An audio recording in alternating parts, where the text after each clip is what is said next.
Okay, good afternoon, everyone. I'm Israeli government spokesman Eylon Levy. This is day 95 of the October 7th war. We'll begin with our latest figures. IDF fatalities since the start of the October 7 massacre have risen to 519. That's up by 12 since our last update on Tuesday. The people of Israel mourn the deaths of Lieutenant Colonel Ro'i Yochai Yosef Mordechai, Sergeant First Class Miron Moshe Gersh, Staff Sergeant Sufyan Dagash, Sergeant First Class Reserves David Schwartz, Sergeant First Class Reserves Gabriel Blum, Sergeant First Class Reserves Yakir Hexter, Sergeant Ro'i Tal, Sergeant Major Reserves Akiva Yasinski, Master Sergeant Reserves Ro'i Avraham Maimon, Captain Reserves Ron Efrimi, Captain Reserves Denis Krolmakov, Vexler, Master Sergeant Reserves Amit Moshe Shahar. We salute them for their heroism and embrace their families at this moment of impossible pain and grief. An update on the hostage crisis. Time is running out for the 136 vulnerable hostages still trapped in the Hamas terror dungeons. And in fact, time has already run out for the 25 hostages killed in Hamas captivity. Just now, the Families Forum, the Hostages Forum, has released a medical report that we urge you all to read, detailing how all of the hostages face immediate life-threatening danger in Hamas captivity, and there is no time left for them. We welcome sustained media coverage of their plight, and note especially the powerful report in the Daily Mail by Natalie Lisbona and Andy Yearing. Don't forget them, faces of girls still held by Hamas. We welcome condemnations of the Hamas rapist regime's crimes by UN-appointed experts Alice Jill Edwards and Morris Tidball Binns, who said the growing evidence about reported sexual violence is particularly harrowing, constituting gross violations of international law and war crimes that may, we say obviously do, qualify as crimes against humanity. It is therefore especially regrettable that instead of campaigning for their unconditional release, UN agencies have been urging Israel to leave the Hamas rapist regime in power. To them we say, if anyone thinks we are going to abandon those vulnerable hostages in the hands of the Hamas rapist regime, get out of our way.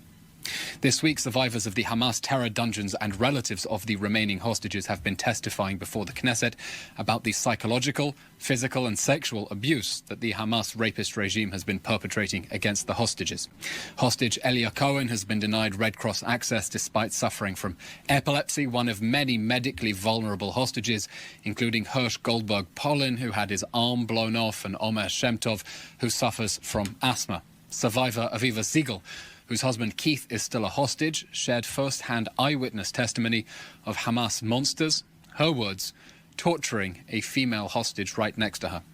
Relatives of hostages have also spoken with horror about the possibility of pregnant hostages as a result of Hamas rape, reminding the world that time is running out, not only for the hostages, but also for the women potentially carrying the babies of Hamas rapists, to terminate those pregnancies. We demand immediate diplomatic pressure to secure the immediate and unconditional return of all of those vulnerable hostages. A diplomatic update. In recent hours, Prime Minister Benjamin Netanyahu has met with our ally US Secretary of State Antony Blinken, who also met with the War Cabinet. We welcome Secretary Blinken here on an important mission to bring back the hostages and prevent the war that Hamas declared on October 7th from spreading any further.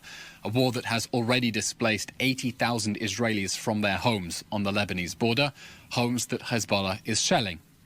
The time is now for the international community to demand the enforcement of UN Security Council Resolution 1701 from 2006 and to push the Hezbollah army of terror north of the Litani River. To the world we say clearly, act now before it is too late. There is a diplomatic window which we strongly prefer to stop Hezbollah's aggression by peaceful means, and that diplomatic window is narrow. Hezbollah and its Iranian warlord patrons are dragging Lebanon into an unnecessary war with their non-stop rocket fire at northern Israel. Hezbollah has two choices: back off or be pushed away. It is not too late for the world to get Hezbollah to back off so that our people can return safely to their homes. And if that fails, do not complain when we are forced to push it away. An operational update from Gaza. With each passing day, the IDF continues to expose more about the Hamas human shield strategy, and we continue to urge firm international condemnations of Hamas's sick strategy of protecting its military assets under civilian sites. Just yesterday, the IDF's Golani Brigade located the largest weapons production site discovered since the beginning of the October 7 war in Burej. The soldiers found components for long-range rockets that could be fired from the Gaza Strip as far as northern Israel. The production site was connected to a branched tunnel network that had been used by Hamas to transport weapons to its terrorist battalions throughout the Gaza Strip. Hamas has every intention of continuing to murder Israelis, ideally, in its view, millions of Israeli citizens across our country. They want to commit further acts of genocide, just like they did on October 7th, and the State of Israel remains firm in its resolve to destroy Hamas and continue fighting to bring back all of the hostages and ensure that the Gaza Strip can never again pose a threat to the people of Israel, not like it did on October 7th and not like it did in the preceding 20 years of rocket fire. That's the end of today's update, and as always, we'll now take your questions.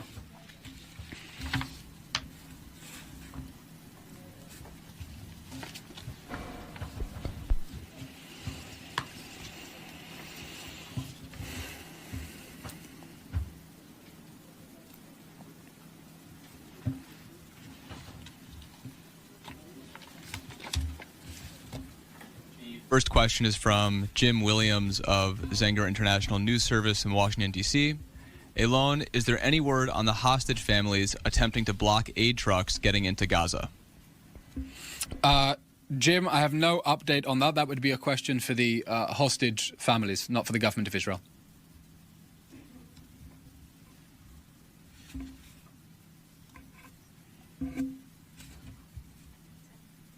Okay, that's all, everyone. Please keep safe, and we will update you about the timing of following briefings. Thank you very much. Thanks for watching. If you're eager for more, click right here or dive deeper at www.dejobnik.com. Your insights matter to us, so if there's a topic you're curious about, drop a comment below. Don't forget to like, share, and hit subscribe to stay updated with our latest content. Until next time, stay informed and inspired. This is Dejobnik signing off.